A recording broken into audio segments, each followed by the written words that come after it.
beautiful people, and welcome back to the Jennifer Diamond channel, where I share about whole food plant-based lifestyle and how changing my diet literally gave me my life back. And I believe it can help you with yours too.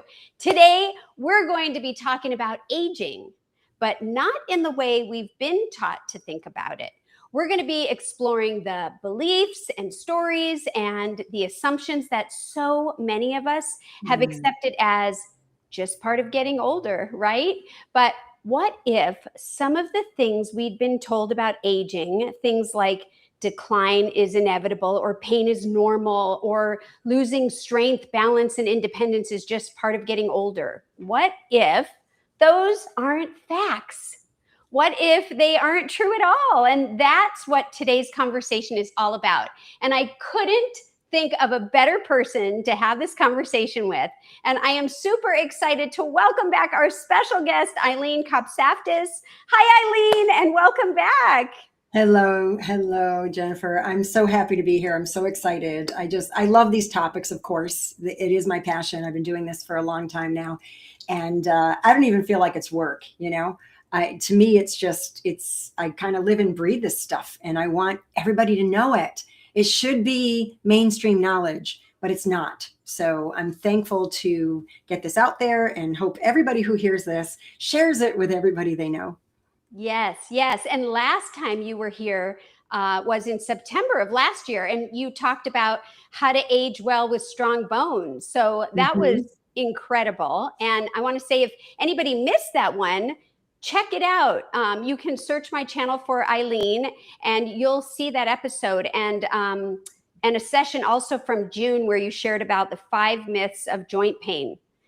So check those out. But today we're going to be talking about some of the incredible information and truths from your latest book, which I have right here, Aging Culprits: 12 Myths That Sabotage Your Future and Steal Your Joy.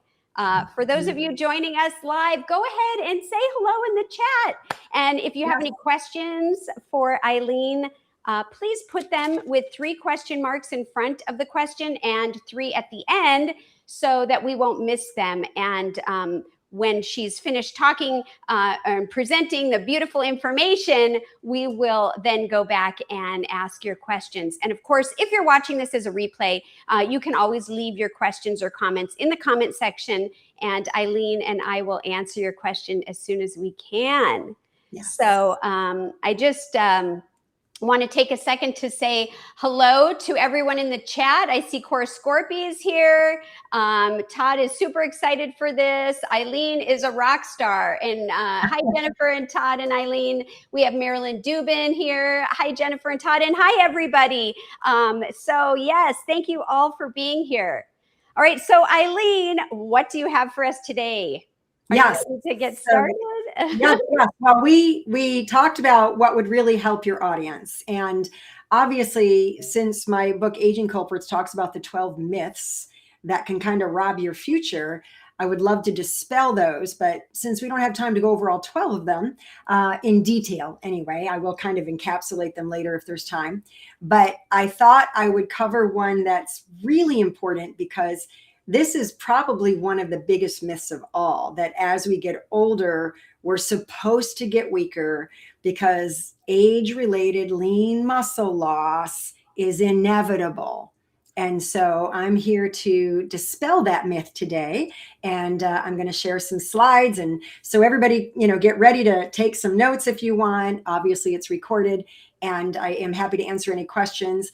I try to make everybody happy, which I know doesn't usually work, but I have detail for those of you who love the detail, and I'll do cliff notes for those of you who just want the cliff notes. So we're trying to kind of meet the audience halfway here. And so you don't have to, nobody's going to quiz you. You don't have to memorize any of this stuff. You don't have to become a physiology expert or anatomy expert, but sometimes just having the picture in your head and the ideas presented to you helps you to make more informed decisions later on with improved outcomes. So that's my hope for today. Yes. And just a quick little, if somebody is tuning in today and they're not familiar with your work, Do you want to just share like a little something just to let people know? And hopefully they sure, already yeah. know. Yeah, 'cause we didn't do one of those big long bio intros, right? Which always makes me feel kind of like, oh my gosh, now they kind of expect me to know what I'm talking about. Yeah, I've been in my world now for over 30 years. My passion is to teach people how to move without pain with specialized training that I call authentic and 3-plane. And as well as I do have a nutrition educator diploma. So I'm very familiar with how the impact of food has on our lives and our bodies and our health. And I love data. I love research. I do know that people are not data. And because I've worked with people for over 30 years, I do have stories I can share. And I know they're not even case studies, they're testimonial. But I think when you observe a certain thing time and time and time and time and time and time again, there's some validity to that. And so, yeah, that's kind of me in a nutshell, I think. Yes, and more. There's more. I also just want to say hi, Mona. Mona says, hi, all. Glad to see you made it back home. Everybody's saying hi to you, Eileen. And so thank you, everybody, for tuning in. And so, yeah, whenever you're ready, I know you wanted to show Yes, some I will slides. share my screen and yep, and we'll get started. And Awesome, awesome. let me go here. There we are. Is it showing? Not yet. No. Okay. It's so funny because we tested this before we started and it worked perfectly. And so now, so try again. Let's try again. Let me stop sharing. It did just, well, you know what? I had this minimized. So let me try minimizing it because that's when we practiced. That's what we did. Okay. So let's do that and do that. There we go. I think, let's see. There we go. Yes. Now it's, and now I can make it bigger. How's that? Perfect. Yes. All right. So that's the secret, Jennifer. I can't make it big until we share. So we got it. No worries. It looks beautiful. Thank you so much. Good. I'm glad it worked. All right, everybody. So you'll see, aging myths, plural, exposed, and that's what my book does. But this is myth number 10 in the book, that you can't grow muscles when you're old. And so I want you to put it in the chat, and Jennifer's going to be watching it. I can't see it while I'm doing the slides. But if you really believe this is true, or this is what you've heard your whole life, then go ahead and please put that in the chat, because I want to make sure this is something that does interest you and will help you. So it's really important that we understand authentic human movement. And what I mean by that is the movement that your body is designed to do and perform in real life or even in sports. A lot of the things we do in the gym is not authentic, which leads us to potential harm and injury to our joints. But when you understand this, you will make better training choices and you will end up with improved results. And this is critical, especially if you are up there in years and you're struggling to gain muscle. So hopefully today's presentation is going to help you with some facts. And I always have to make sure that people, why is it not forwarding for me? There we go. It was a little delay there. I apologize. Now I can't get it back. There we go. So this information is for educational purposes only. I'm not diagnosing or treating anyone. I'm not giving anybody specific advice. This is all about information. Please talk to whoever you work with for your health, for your benefit, and make sure that this is okay for you to do. All right. So everybody's heard the term age-related lean muscle loss. So I have a question mark there, because when I did a deep dive into the data on this some time ago, a couple of years ago, I did a couple of presentations. I did one on Chef AJ and on this topic, and I did an event on this that I called Power Aging. But the data doesn't really support that it's because you're older. But so I want to share some basics about how, the anatomy of your muscle, which means what does it look like? And then the physiology, what does it actually do? And then the nutrition that's involved in muscle, especially if you want to build muscle. I think you're going to be a little surprised at what I share with you, because it does kind of go against the mainstream mantra, if you will, or narrative. And then actual muscle training. What causes a muscle to grow? I wanted to be sure I gave you practical information here. So why do you lose muscle? Well, around, depends on what data you're looking at. Typically about the magic age of 45, give or take, muscle mass is seen to decline. Now, this says begins to decline. This is what's observed at a rate of about 1% per year. And then you get this increasing body fat mass. And what they found is this gradual loss has been tied to lack of exercise. So why do we always say it's age related? Because it's not. It's activity related. Your age has nothing to do with it. Now, sarcopenia is something that is a well-known term, especially in the healthcare world. And you can see here, this thigh on the left is all muscle with just a little bit of fat around it. And then this thigh on the right has a lot more fat and a lot less muscle. So this thigh is somebody who's going to struggle to get out of a low car without assistance. This thigh is someone who's going to struggle to go up and down stairs without using a railing. This thigh is somebody who, when they go to sit in a chair, they're going to plop, because when they get to that point where they're just about to sit, they don't have the strength to control that end point.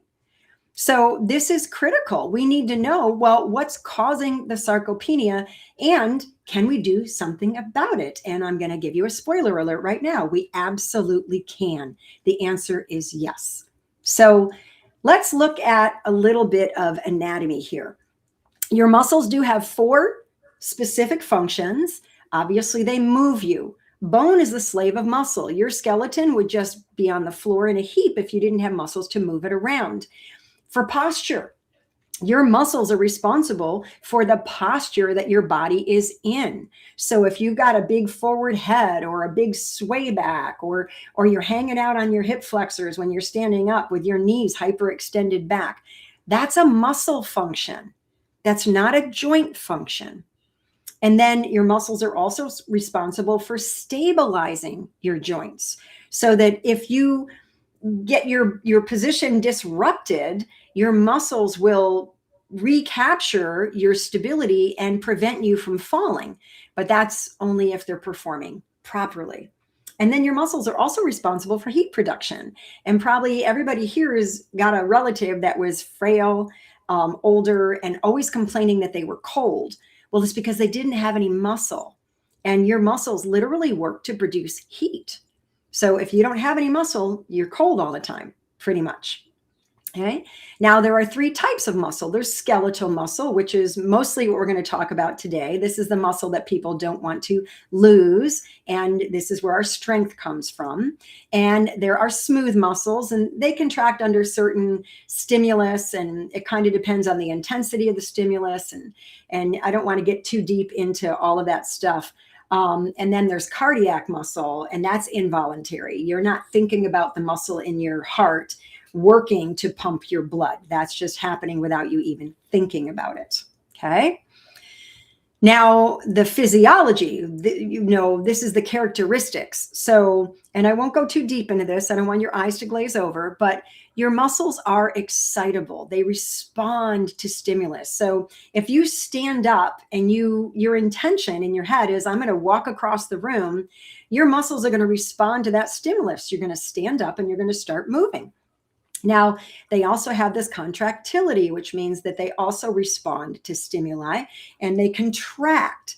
And then there's extensibility, where they're able to be stretched without tearing, unless, of course, you go beyond their ability. There are people who've torn muscles. They've torn their hamstrings. They've torn their Achilles because they've had some weird sports injury, or perhaps, I've had patients over the years where I remember one person in particular who was working with gymnasts or cheerleaders. I forget which group, but she was in a position where she was showing how to do a hamstring stretch. And one of the kids, now kids do things without thinking, they're just impulsive. And one of the kids jumped up onto her back and caused her to have a severe injury to her hamstring. So because it really wasn't expecting a impact and a load beyond its ability. So that can happen. But if you train your body properly, your muscles are much less likely to be injured with your training. And then they're elastic because once they get longer and stretched out, they can return to their normal shape.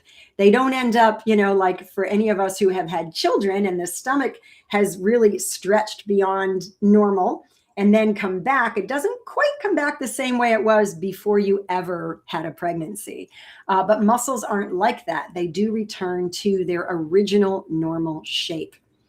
Now, there's 4 types of contractions, and I want you to pay attention to this one because the most authentic training takes advantage of the last item on this line. But there's isometric, and that's the kind of movement or contraction where you just tense the muscle. So right now, if you just have your elbows bent and you just tense your biceps, you're just kind of contracting them just by sending an impulse there. That's isometric because you're not shortening it or lengthening it. You're just contracting it without moving it.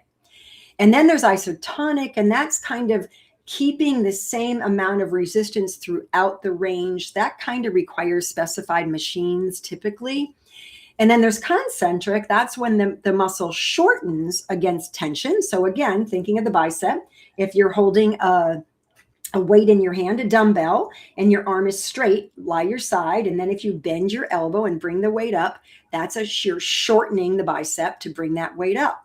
Now, the opposite of that is eccentric, the word below. And that's if you've got that weight up, you're holding it up with the elbow bent. Now, if you straighten the elbow and you straighten it with control, the bicep is lengthening and it's controlling the motion. So that is an eccentric contraction.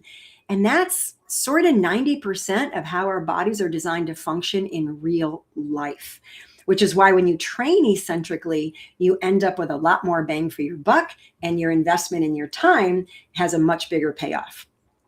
So we also have 2 different types of fibers, and we're going to be done with all this anatomy in just one more slide. So bear with me. But you got slow twitch fibers and fast twitch fibers. Now, a slow twitch fiber, it's kind of how it sounds. It takes a long time to fatigue. So these are the muscles that we're using when we're running marathons.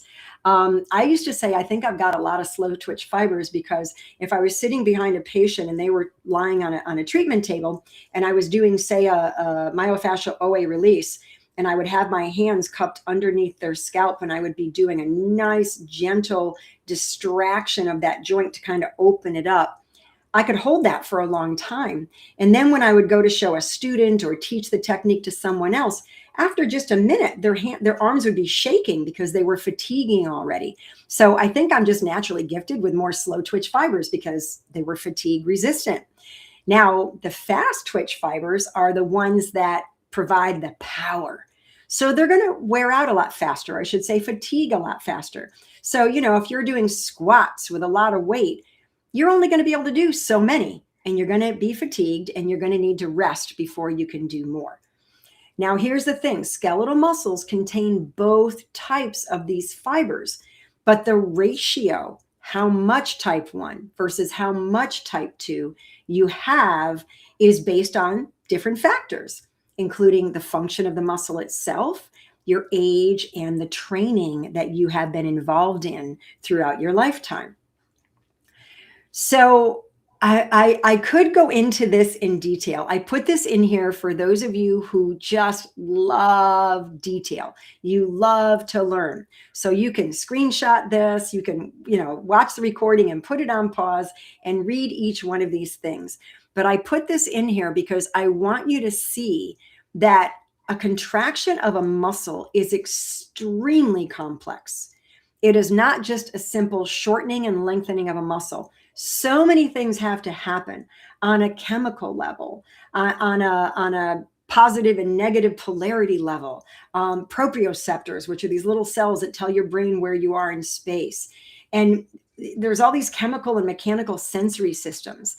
And they turn on all these specialized chemical pathways within the muscles. So there's a massive complexity to a muscle contraction. And this has been studied till the cows come home. And the interesting part is it's kind of an all or none. It's either going to contract or it's not going to contract. And so we need to understand how to train the body and how to really do what our body needs. So we're going to move into the nutrition and hydration component of this. What does muscle actually need? What foods really build muscle? You know, we're all told that we need all this protein. We need all this protein. And you have a lot of athletes and high level athletes wanting to compete, and, you know, power lifters and bodybuilders and all kinds of different sports where they got to get that protein.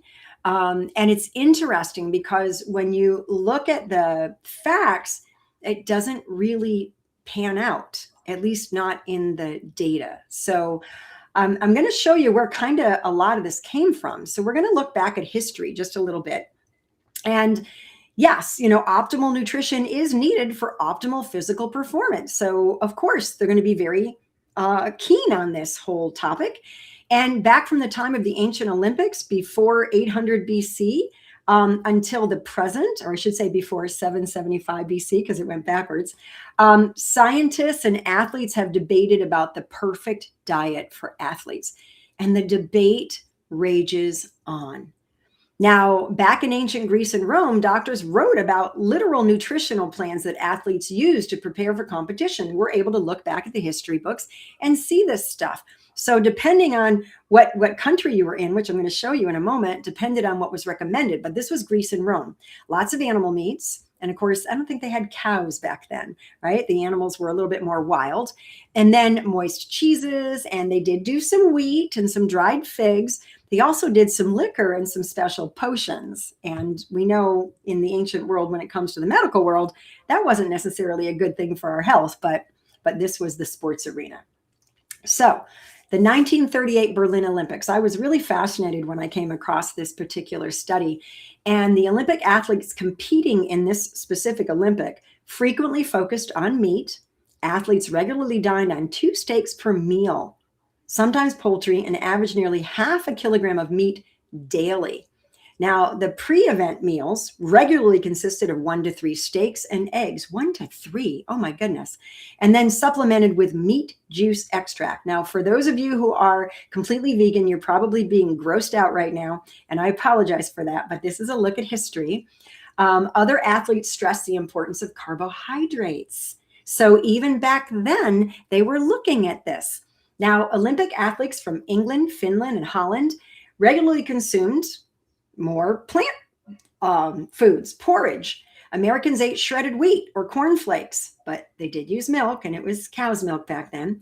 And the Chileans and the Italians feasted on pasta. And we know that that's a really good thing, right? And then members of the Japanese team consumed 1 pound of rice daily. Now, current athletes have been experimenting with nutritional protocols, supplements and other substances. Some are legal, some aren't legal, and a lot of things, you know, hit the ban list over time, but they're always trying to find that holy grail to improve or enhance their physical performance. Those extra few seconds or even a tenth of a second can sometimes make a massive difference in winning or not winning. Now, it's really important to use high standards when we evaluate how useful or safe these plans and these supplements and other substances are for athletic performance. Unfortunately, that's not always done. And a lot of the evidence for these diets and supplements are testimonials, advertising, or industry-sponsored research. So these studies also don't always represent real life experience, because what happens in a lab doesn't necessarily happen in real life. So let's look at some specifics about food. Now, the macronutrients are carbohydrates, proteins, and fats. Micronutrients are your vitamins and minerals. So it's assumed that athletes need more protein, significantly more than they actually need. Yes, protein is important for everyone. I'm not saying it's not, but excess protein intake is dangerous for every body on the planet, and that includes athletes. we really want carbohydrate intake because carbohydrate is used for energy, particularly during intense exercise. That energy comes from the plasma glucose, which is the product of the carbohydrate being metabolized by your body and the breakdown of something called liver and muscle glycogen. And that glycogen is literally your energy storage for your muscles. Now, the availability of this carb reserve actually can impact and cause you to not have enough carbohydrates that are required for your body to adjust. And so you'll make these compensations. The higher the level of intensity of your exercise, the greater your body relies on carbohydrates as its source of fuel. So, and it's interesting because despite this real fact, so many athletes continue to insist that protein intake is the most important thing. And a lot of this is just because it gets parroted. I've talked with so many parents who have teenagers or grandchildren who go to the gym who are being inundated by all the other people they're working out with that they need to do this protein stuff. And so they're kind of, it's this peer pressure almost.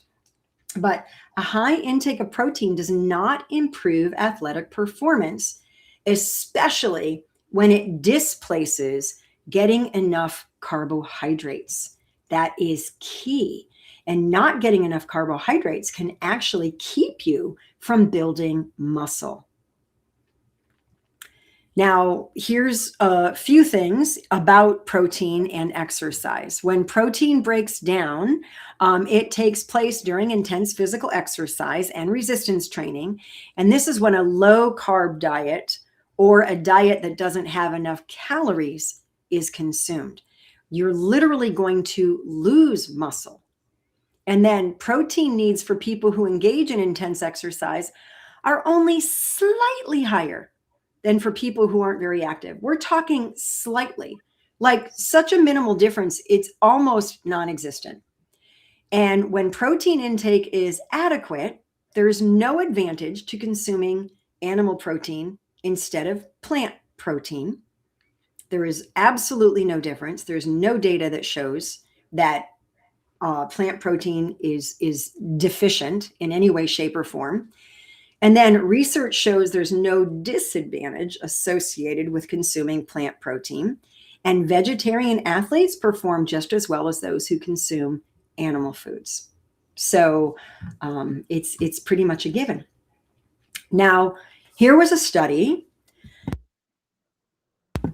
of male endurance athletes that were placed on 3 different types of diets, each one for 3 weeks, followed by a 2-week washout period, then assigned to another diet. So this was a really well done study. They were really looking at this from every which way that they could. Now, you've got your 48% carbohydrate, 26% protein. So this is a high protein diet. And then 60% carbs, 14% protein, so a moderate. And then 66% carbs, 7% protein. This is a low protein diet. And what they found was the high protein diet resulted in increased nitrogen balance, and I'll explain that in a moment, but it did not result in increase in whole body protein synthesis, which means it didn't improve the body's ability to use the protein. And the highest protein intake resulted in the highest rate of whole body protein breakdown, which is the opposite of what we want. And researchers stated that a lower protein intake, there's greater efficiency in your body's ability to actually put the protein to work for you. So a lot of this, more and more and more protein thing, it's just a lie from the pit of hell. It's just not accurate. It's just not true. Now, the researchers further noted there were no advantages to consuming protein higher than this amount. This is the maximum ever thought about. And then protein intake needed to achieve a 0 nitrogen balance is 1.2 grams per kilogram per day. Now, the nitrogen is, and I'll just make this quick. Carbohydrates are made up of carbon, hydrogen, and oxygen. Proteins are made up of carbon, hydrogen, oxygen, and nitrogen. And so it's that nitrogen that can wreak havoc and cause problems, overwork your kidneys, do all kinds of things. But what I wanted you to see here, it's only about 10% of calories from protein daily. 10%. That's not all that much. And then protein intake over that top amount, that 1.8, there's a concern that the carb intake will be too low because you're displacing the amount of carbohydrates you're eating, and you won't be able to maintain the glycogen, that energy for your muscles, or proper hydration. And then I want you to see this. This is the most important part of this entire presentation, that I think anyway. This study was actually funded by the National Cattlemen's Beef Association. So even they're admitting that we do not need to increase our protein intake. I mean, even they're admitting it. So the basics. You've got something called anabolism, and that's when the body is building new tissue. Catabolism is when the body's breaking down tissue. Proteins are broken down. They're catabolized into amino acids, and then they go into this amino acid pool. And then they're drawn from the pool for that anabolism to start building new tissue. So you don't need,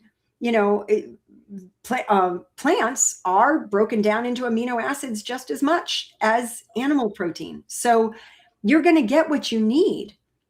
And now you're going to build muscle, or it's going to be used as energy.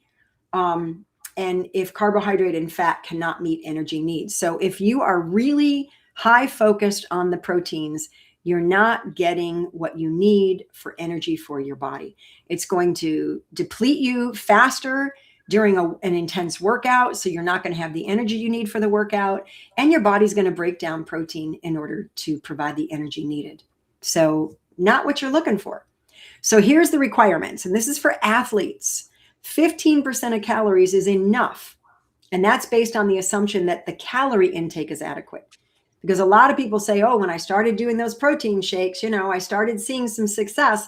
Well, they weren't consuming enough calories for the amount of work they were doing. Muscles require a lot of calories just to maintain themselves. They burn more calories at rest than fat does. They increase your metabolism. And then carbohydrate has a protein sparing effect. If you're consuming enough, the protein in your body won't be burned for fuel, and it can be used for other functions. And then research shows the maximum rate of protein use for non-energy uses is only 1.5 grams per kilogram of body weight. If more is consumed, the body has to decide to store it as fat or to get rid of it. So either option results in nitrogen release, and that nitrogen release creates all kinds of harm. And I'm going to show you a picture of that. So when you are really over consuming the animal protein and it has to break down, that nitrogen has to be metabolized. And so what happens is you end up with uric acid, sulfuric acid in the bloodstream. Your body needs to buffer that because your bloodstream has to maintain this very tight ratio, 7.35 to 7.45. And so it's really important that this acid in the bloodstream doesn't wreak havoc on the pH of your blood. And so now you've lost calcium, you've got a higher risk of kidney stones, and you're literally peeing your bones down the toilet. So now I know recently there have been some one or two experts, I think really just one, who has mentioned that some studies are sort of negating this. I'm not convinced. I'm not saying I'm smarter than that expert. I'm just saying I'm not convinced. When I look at the data, I think there's too many variables, and it doesn't really tell the whole story. There's dozens and dozens and dozens of studies that have been done that show this is a result. So I'm thinking, let's not throw the baby out with the bathwater just yet. And now, protein requirements for athletes. Studies show most athletes don't consume enough calories to support the intensity of the work they're performing and growing and maintaining the tissue that they're growing. And it's calories, it's not protein. That's the problem. And when they're burning that protein, they get a lot of metabolic waste. It's much better to meet your calorie needs with that cleaner burning fuel, literally carbohydrates. Now, exercise does increase protein retention, And that means that that intense physical exercise does not increase protein requirements because your body will retain it better when you're exercising. And then the Institute of Medicine says there's no additional dietary protein suggested if you're a healthy adult undertaking resistance or endurance exercise. So why do we keep hearing this mantra repeated over and over and over? It's like this drum that just never stops, and it's not accurate. And athletes who report that they've become bigger and stronger, like I said, because of consuming those protein shakes or supplements, it's actually because they're getting more calories. That's what's required. So building muscle requires resistance training. You can do low load, high volume training. That can be better than high load, low volume resistance. It depends on your joints and your fitness level and all of that.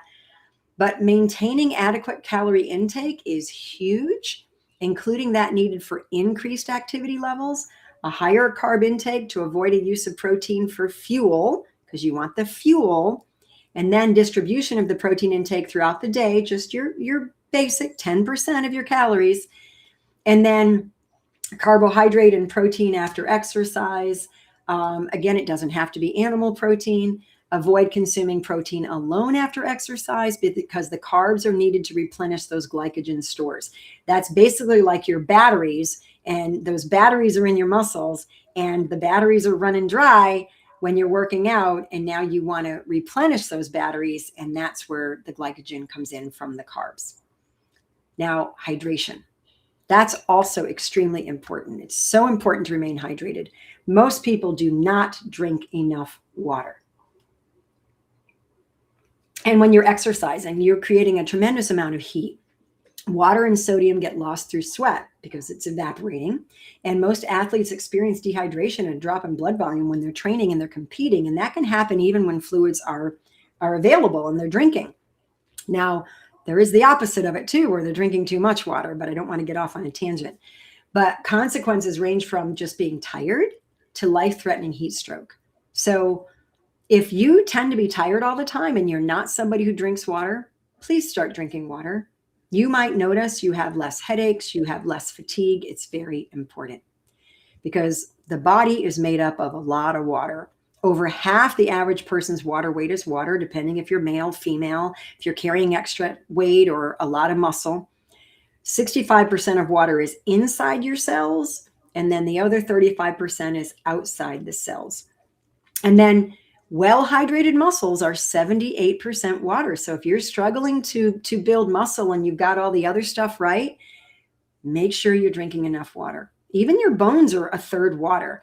Fat only has about 10% water because it's pretty much all fat. And then blood is 93% water. So we really need to be well hydrated. And the thirst mechanism is sometimes not adequate for drinking enough water during exercise. And people will often continue to exercise in a dehydrated state. And then this, of course, results in a decreased blood flow to your muscles, reduced endurance, a higher level of fatigue, and then getting much less return for the effort involved in your workout. And only 2% fluid loss can cause these issues. Now, the biggest factors affecting fluid intake, the two most important, are thirst and taste. If you're not drinking enough water, often that's due to a lack of a thirst sensation. People will say, I'm just not thirsty. Well, it'll kind of shut down, and sometimes you'll think you're hungry when you're actually thirsty. It'll sort of get flipped in your nervous system and tell you to eat when what you really need to do is drink water. I had a really dear friend who was in her high 80s, close to 90, who spent hours out in her raspberry patch. And I was in the sun, and I was very concerned because she never drank water. She said, I'm never thirsty. Well, I nagged her enough, and she loved me enough to start drinking water. The next time I visited, she yelled at me, what'd you do to me? I'm thirsty all the time now. And I said, well, your thirst mechanism has been restored. Yay, that's a good thing. But some people say that, they don't like the taste of water. Well, buy some bottled water that you do like. Sometimes municipal water has chlorine that can be pretty nasty, and that might be why you don't like it. Or you might even have well water that's really hard in mineral water, and that's not really palatable either. So just find some, but it's so important, that you are drinking enough water. And typically, depending on how many pounds you weigh, half of that poundage in ounces is what your body needs for healthy function. So if you're 200 pounds, 100 ounces of water, which I know sounds crazy, but if you divide 16 waking hours, if you're sleeping for 8, you divide that up into that number of ounces. Every 30 minutes or so, it's just a little bit of water. It's not much. So throughout the day, you can stay hydrated and not feel like you have to drink a whole bunch and float away, because that's not really what we want. Okay, getting toward the end here. How do we grow muscle? Actual training, muscle training, and aging impact. Let's impact our bodies for the good, especially as those number of candles on our birthday cake increase. So what's your muscle fiber type? You heard me talk about the fast twitch and the slow twitch, and all your muscles are a mix. Whether you have more of type 1 or more of type 2 basically depends on your activity level and your age, but mainly it's because of how long you've been at your activity level more than it is the number of years that you've been on the planet. Now, if you're not athletic, usually your muscles are about a 50-50 balance. The highly skilled top performing athletes is going to depend on their sport or their skill. Power athletes, a very high ratio of fast twitch fibers. So that's your sprinters, your power lifters. And then endurance athletes have a lot more slow twitch fibers. And these are your marathon runners, your distance runners. Now, muscle fiber type isn't the only factor in an athlete's success. There are a lot of other variables that take an athlete from good to great. However, the different percentages of muscle fibers can make a difference. Now, I've got this question mark here. Aging causes a loss in lean muscle mass, that sarcopenia that we talked about earlier, with a decline seen in the fast twitch fibers, which are your power muscle fibers, especially a type 2B, because there's more than one type, but there's also an increase in the slow twitch fibers. So the person might be a little better at endurance, but not so good at, the strength required to climb up and down stairs. Now, since fast twitch fibers are larger in size because you're growing the muscle as you're doing the resistance training, then the slow twitch, they are metabolically efficient fibers. So if you get a loss of this lean muscle mass, that is what contributes to all of what's called age-related, but it's really activity-related. I hope you're getting this by now. These metabolic dysfunctions that we get, the body composition changes, even an increased risk of falls, because strength is the biggest determining factor for maintaining your balance. So really, there's a weakness component. Even if you don't necessarily feel weak, your body has lost muscle function, which is why your balance and stability is starting to kind of rear its head, that there's an issue. And the good part is resistance training combats this decline. So when you're training both type 1 and type 2, the type 1, the slow twitch, that's endurance training, like low resistance, high repetition. So if you're going to be on the stationary bicycle for a long time, long duration, low intensity, which is going to help to build those. And then the fast twitch, that's strength training. Now you can also recruit some of the slow twitch fibers. So the endurance training can be at a higher intensity, and that can be effective in improving your ability to do aerobic work, your cardiovascular system. That's important.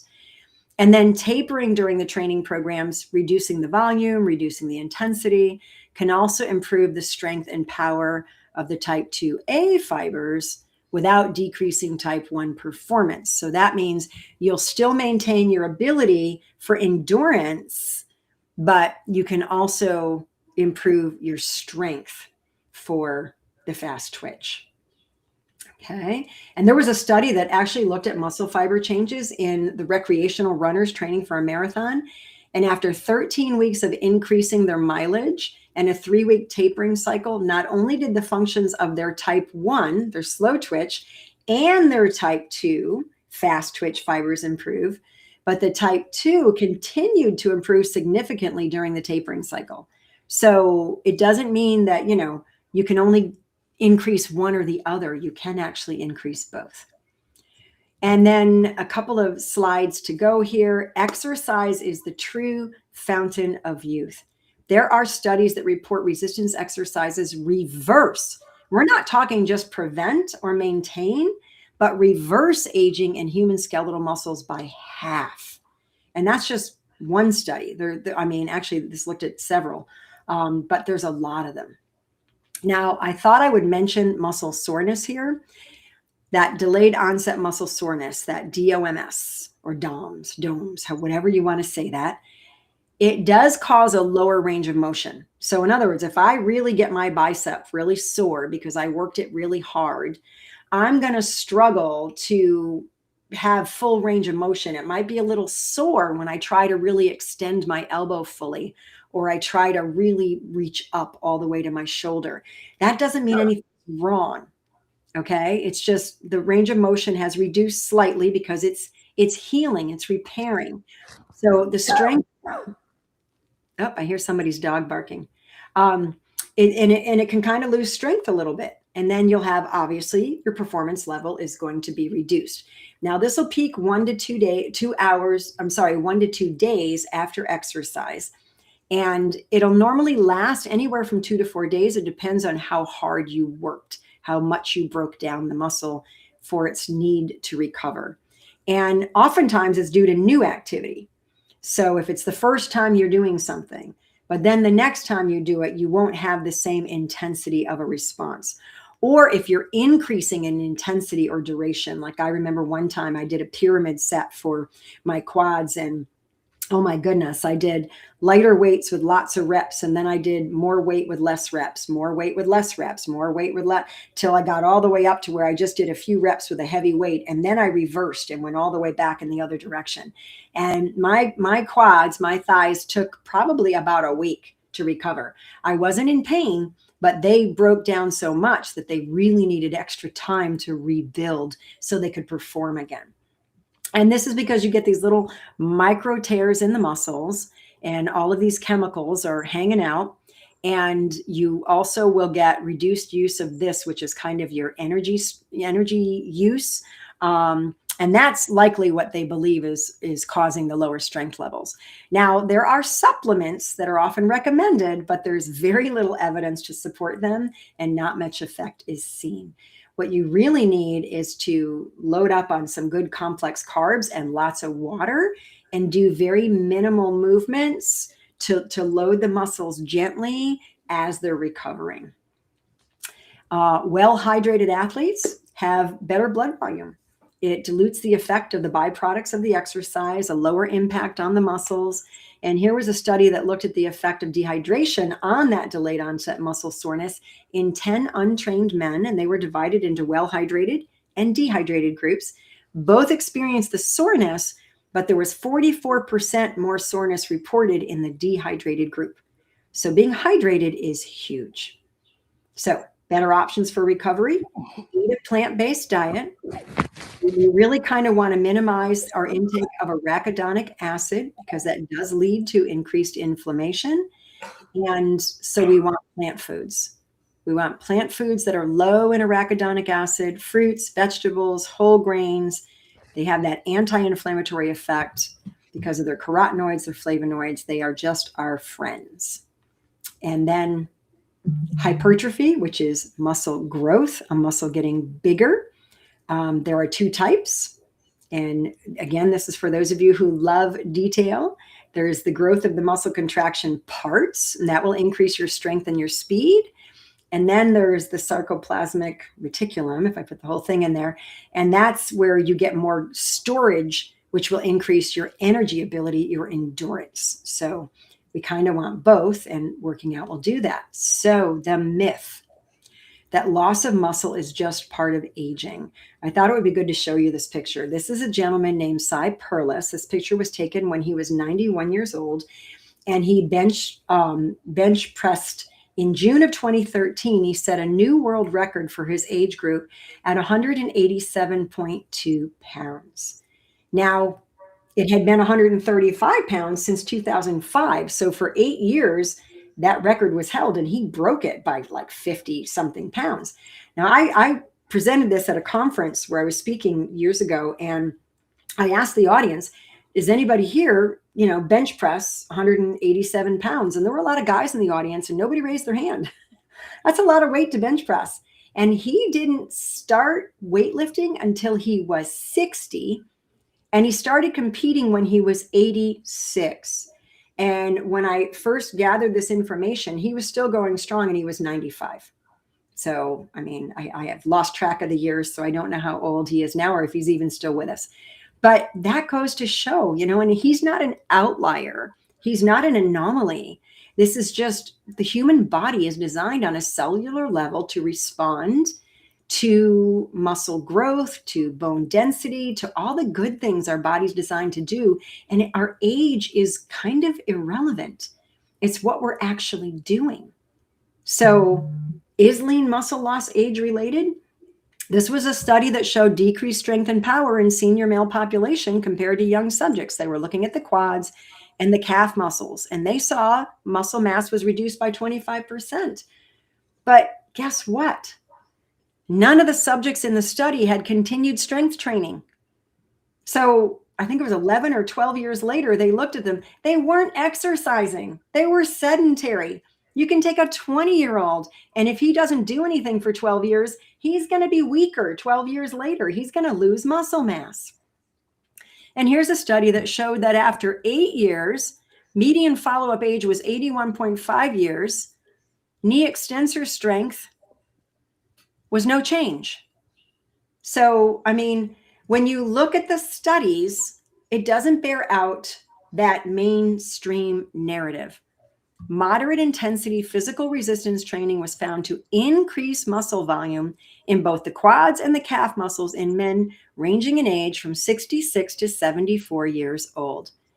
Physical exercise at moderate intensity, that means you don't have to be killing yourself, but you got to be working, can be enough to counteract the aging-related loss of muscle mass, because it's not age-related, it's activity-related. So here's a summary. There are 3 major players in growing your muscle. You have to consume enough calories so that your workouts are funded with the energy required, and you got enough carbs so that the protein that you are consuming, even in plant-based, will be used the way it needs to be used. And then you got to make sure you're getting sufficient water intake and that you're doing enough work. This is so critical. I've seen people walking around gyms not really doing any work. You don't see them sweating. You don't see them working hard. It's required. And for those of you who might want to learn more, I am hosting a free event next week. You can go to this website right here and sign up for free. It's a 2-hour event. It's next Tuesday night.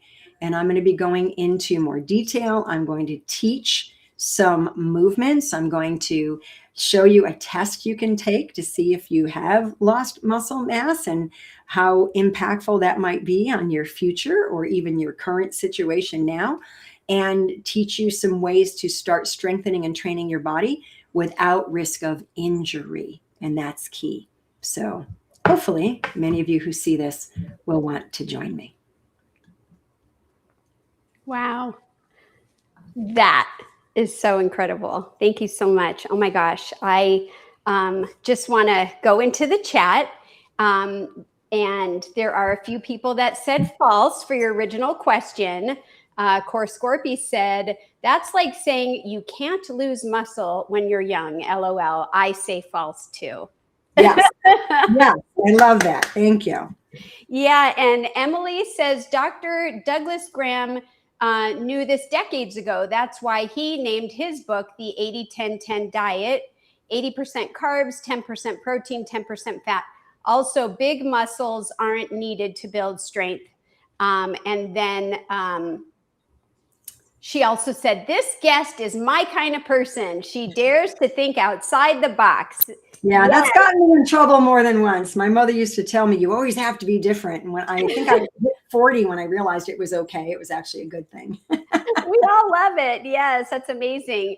And Emily also said, we don't need protein because our GI tracts are 96% designed like gorillas, and gorillas eat mostly fruit, and they are big and strong. Yes. Core Scorpy says, yay, thank you for sharing that knowledge with us, Eileen. So, yes. Yes. And, you know, there was so much that you just shared. And if anyone has any specific questions, please put them in the chat. You know, what I thought was interesting, that strength equaled your balance. Yes. I would never put those two together. So if you're not strong and you're not, you know, having strength in the body, it can affect your balance. Absolutely. Absolutely. Yeah. That's one of the other myths, you know, that instability comes with age.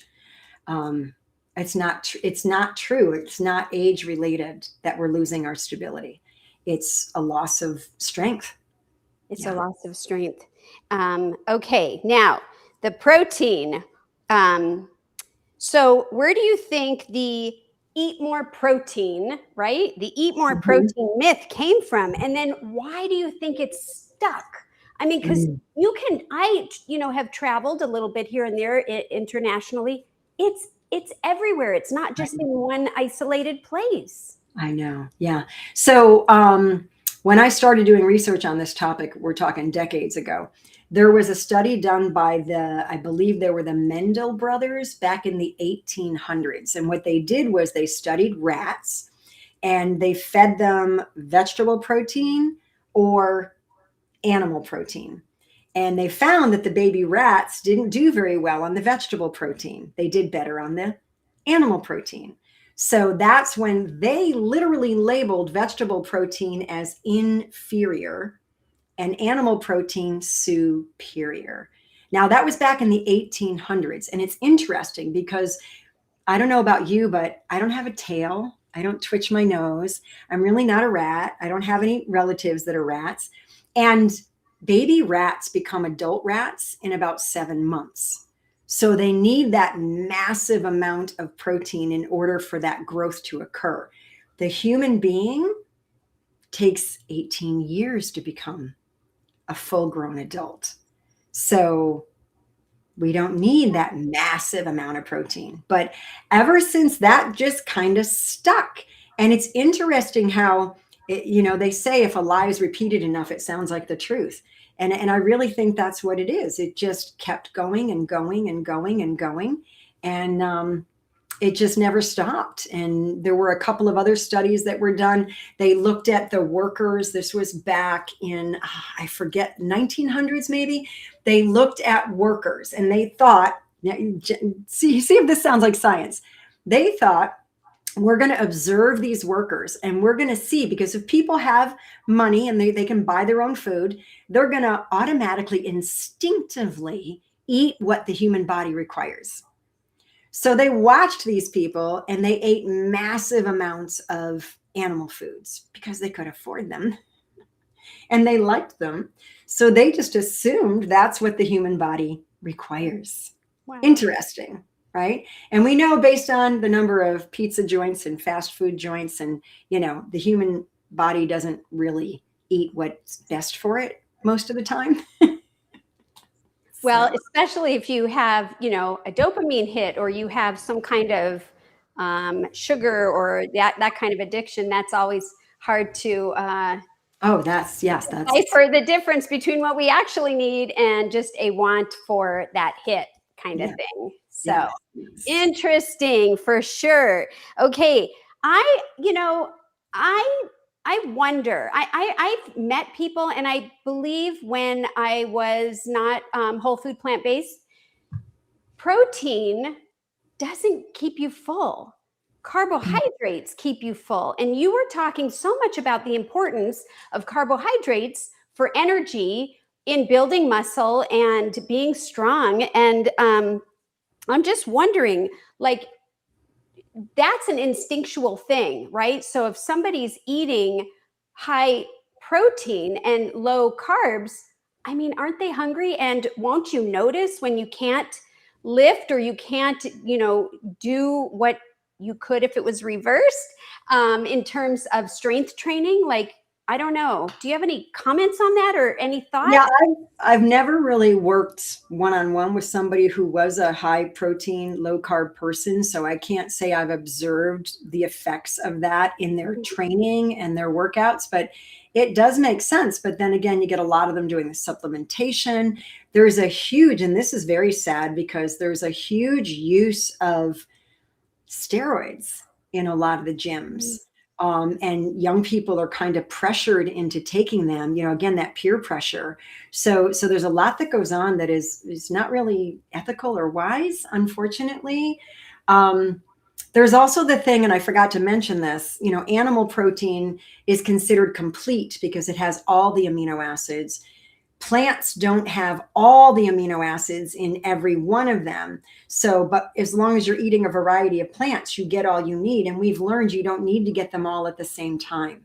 So it's not required to get the animal foods. But you would think that they would start to get a little bit, sort of disappointed that they're not getting the effects they need. And yeah, it's kind of crazy. I was going to show, I had a picture of a bunch of vegan bodybuilders that won a whole bunch of competitions. But yeah, I might show. Maybe next time. It's really interesting. I really appreciate, because I'm all about the whole food plant-based, that you were able to explain the importance. I mean, how important it is that what our food choices are, and not just for, health in terms of, heart health and all those other diabetes and all the other things that a lot of people deal with, but in strength. If we don't have strength, I loved how you were sharing, like, if we don't have our muscles and we don't have our strength, it, like what you showed with the brain, I mean, that's like proof. I mean, there's no more proof than that. And like you said, it doesn't have to be an age-related thing. If you're sedentary, even at 20, like you said, then you're going to have, it's going to be different for you than if you are moving, right? Yes. And so it's so important. So I love that you added the food component to this, because it really, really does make a difference, I believe, too. And I love hearing that from you as well. So I got to ask you, what is one of the most common myths about aging that you see people believing in? And how does that belief actually impact their experience? Yeah. So I would think, obviously, the age-related lean muscle loss that we just covered in detail is important to understand. But I think a lot of the times what happens is people think that decline is imminent, that there's, they can do their best, but at some point they're going to end up, if they live long enough, where they're going to lose their independence. They're going to need assistance. They're going to, require disposable underwear. They're going to need an assistive device to help them navigate from one point to another. There's this thing that we've been fed, this narrative that we're supposed to decline. Now, the interesting fact, Jennifer, is the human body is not designed to decline on a cellular level. So if we're doing the right things, decline is not inevitable. And I have, I said I was going to share some of my observations. I've worked in nursing home settings, in home care settings, in acute hospital care, long-term rehab settings, also orthopedic, outpatient, and teenage athletes and pediatrics. I don't think I know it all, but I feel like I've seen it all. And what I've seen is there's a lot of people out there over 100 years old living life large. I was shocked when I worked in the local hospital at how many 100-plus-year-old people there were in that area. Now, they had a really bad cold, got a little pneumonia. They needed a little bit of specific treatment to get rid of the pneumonia. And then they were back home living life large again. They were doing their own shopping and cleaning and cooking and finances. And I saw in home care, I saw what was on the counters in their kitchens. And the people who were in their 60s, maybe 70s, who were sitting in a chair with a walker in front of them, had 14 medications on their med list. Their kitchen table was covered with, I'll be blunt, crap, sugar, donuts and pastries. And they didn't like water. I'd go to give them water. I wanted to hydrate them before we did some exercise. Oh, I don't like water. I don't drink water. And oh, I don't like, they look up at me. I don't like to exercise. I never exercised. And I'm thinking, well, that's why you're where you are. You know, and of course, I'm not judging people. I'm not pointing my fingers at people. My heart breaks when somebody loses their independence and they have to have somebody help them with their hygiene when they use the toilet. I mean, there's nothing worse than that in life. And so, but I saw that the opposite of the other people who they recovered well, they restored their life. And I saw their kitchen counter had fresh fruit on it. They liked water. They drank water. They exercised throughout their life. I saw the difference. I also observed people over 100 years old increasing their strength in nursing home settings by doing squats and parallel bars. So age is not the limiting factor. We have to understand that what we believe about aging is going to color what we do. It's going to influence the choices we make, the decisions we make. We're going to choose to buy a house with no stairs so that we can age in place because we think, that's required because we don't want to have to move out of our house because we can't do the stairs. Well, guess what? I've observed people who did that and they were using a lift chair in 3 months because they no longer were climbing stairs. They declined so rapidly because they moved into an all-level home and they didn't have to do any muscle work at all. It was the quickest decline you could ever see. So please, people, do not lose your stairs. Use them. I have somebody in my online academy who I adore, and she is 80, I think she's 86, might be 87. She climbs 13 or 14 flights of stairs every day in her apartment building to stay in shape. That's inspiration right there for sure. Yes. So, and she's not, not a rock star. I mean, she's not an anomaly. She's not abnormal. We can all do it. We can all do it. I believe that to be true. I just want to reference, I think in chapter 5, you were talking about something that caught my attention, and we don't have to get into a whole thing about it, or maybe we can another time, but you mentioned pelvic floor and the back, and somehow you can check through somebody's ankle movement. I just find it fascinating that, there are different parts of our body that if there's a problem with it, it doesn't mean it's at that source and that it could be somewhere else. And it was just, that's in my book on the incontinence, the chapter on incontinence. And if your ankles aren't functioning well, that can impact how well your pelvic floor will support a full bladder, and your hips and your trunk. And most people aren't looking at any of that. You're laying down on a table, you're being treated internally, picking up weighted cones with your private parts. And none of that is really strengthening the levator ani muscles designed to support a heavy bladder, which can hold up to 2 cups of urine and get pretty heavy. So what works is weight bearing, fully clothed, upright, training your hips in rotation, making sure your ankles are working well, your trunk is rotating. And I've had a lot of people resolve incontinence by those trainings. Yeah. And I bet those people have stairs, right? Because they're moving their ankles to get up and down the stairs. Oh my gosh. And you did mention that you have a program coming up. I have to say, I have taken Eileen's free classes many times, and they are worth their weight in gold. I mean, you offer so much information. She teaches and trains and explains, and then she shows different ways to move and different things to do. And she does giveaways. Like, this is a lucky thing. If you're watching this, you should definitely sign up and give it a try. And if you've done it before, then it's a reminder to do it again. I really appreciate those freebies. And so I wanted to give you a shout out for that. I also want to read some comments in the chat real quick here. Core Scorpy said, yay, thank you for sharing that knowledge with us. Eileen stands out among all the terrific guests featured on this channel. You are the coolest. Thank you, Eileen. You have incredible ability to teach. So thank you for this lesson today. Thank you. Wow. And then Marilyn Dubin says, wow, thank you so much for the wealth of information. And Emily says, also, a human being triples in size its first year of life consuming only breast milk, which is mostly sugar and less than 5% protein. Thank you for that share. Yes.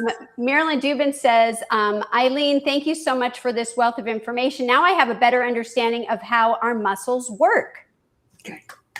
That was my goal. Yes. A couple more here. Emily says, if we eat too much, going back to that last, here it is. Protein doesn't keep us full because we aren't supposed to eat it except for small amounts. Protein grows tumors and causes pain if we eat too much. Yes. And Dr. Look at T. Colin Campbell's work. Yeah, he has shown that. And, plants are the only source of fiber, and fiber is what fills us up and keeps our digestive tract working properly. So yes. And I just want to thank you so much. I know we've gone over. I have tons of questions, but I will hold them. And I just want to say that this has really been another very incredible time. I really appreciate all that you share, and thank you so much for being here and for sharing your perspective and for helping us look at aging in a completely different way, which I think is so important. And I think one of the biggest takeaways from today is, just because something is common doesn't mean it's normal. And just because we've been told something for years, it doesn't mean it's true. And I learned that from Eileen. So if you'd like to learn more from Eileen, all of her information, including her book and her websites, resources, it's already in the show notes. So you can go there and check them out and make sure you get a copy of her book. So if you found this conversation helpful, don't forget to like and subscribe and share this with someone who, might need to hear the message. Because sometimes coming from somebody else, it's more powerful. And just thank you so much for being here with us today. Thank you for having me. Thank you, everyone, for all your kind comments. I appreciate it. Yes. And as always, guys, don't forget to eat your greens and give plants a chance. Take care, everyone. And we will see you next time. Bye for now.